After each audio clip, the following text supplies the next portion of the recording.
Assalomu alaykum hurmatli kuzatuvchilar. Bugun mana navbatdagi bemorimizni manual terapiya jarayonini ko'rsatib beramiz. Sizlarga manual terapiya deganda nima degani deganda bu massajga kirmaydi. Bu harakati cheklangan umurtqani harakatini yaxshilash degani. Xo'p. Assalomu alaykum. Opa necha yoshda edingiz? 61. 61 yosh. Oyog'imiz pastga tutam. Sizda bel sohasida grija va bo'yin umurtqa grijasi kuzatilyapti. 5 ta umurtqangizda oyoqlaringizga, qo'llaringizga og'riqlar berarmidi? Beradi. Birinchi kursda olyapmiz endi.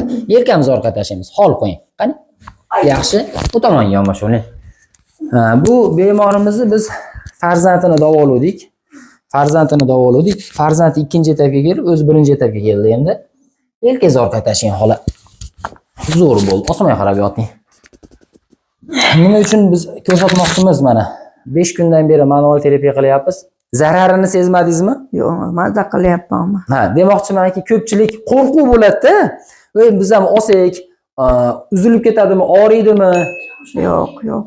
Demoqchimanki, buni zarari yo'q, buni foydasi bo'lsa-ki bor, zarari yo'q bu narsani demoqchimiz.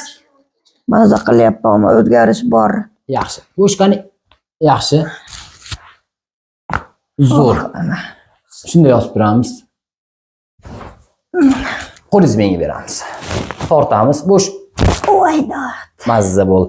Holat pastga qarab yotamiz, dumshib. Shu holatda pastga qarab yotamiz. Qo'limizni yonboshga.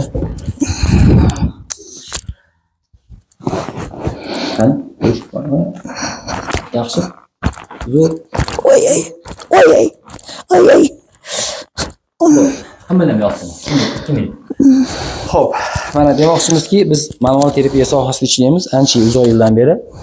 Bu manual terapiya deganda o'zbekcha tushuntirib berishga harakat qilaman. Harakati cheklanib qolgan, yana harakatga yaxshi bo'lmayotgan umurtqalarning harakatini yaxshilash, harakatini zo'r qilib berish degani.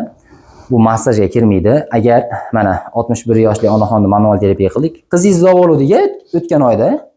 Qizim. Demoqchimanki, effekt bo'lgani uchun mana onasi bilan ikkinchi etapga keldi u qiz, bu onasi birinchi etapga keldi. Demoqchimanki, bu onaxonni 5 ta umurtqasi grijasi bor. Kimda agar mana bu umurtqa pog'onasida mana shunaqa grija, osteoxondroz, spondilyoz, shu umurtqa pog'ona kasalliklari chalingan bo'lsa, mana shunday manual terapiya yo'nalishi bilan davolanishlar tavsiya beraman. Bu yo'nalish tabiiy yo'nalish bo'ladi. Umurtqalar deformatsiya, yana bosim, qisilish, osteoxondrozdan grija kasallik paydo bo'ladi. Biz shu bosimni ochib beramiz. Xo'p. Agar sizlarda mana shunaqa grija kasallik chalingan bo'lsalar, shu yo'nalishni tavsiya qilamiz. Sog' bo'linglar, o'zingizlarga ehtiyot qilib yuringlar.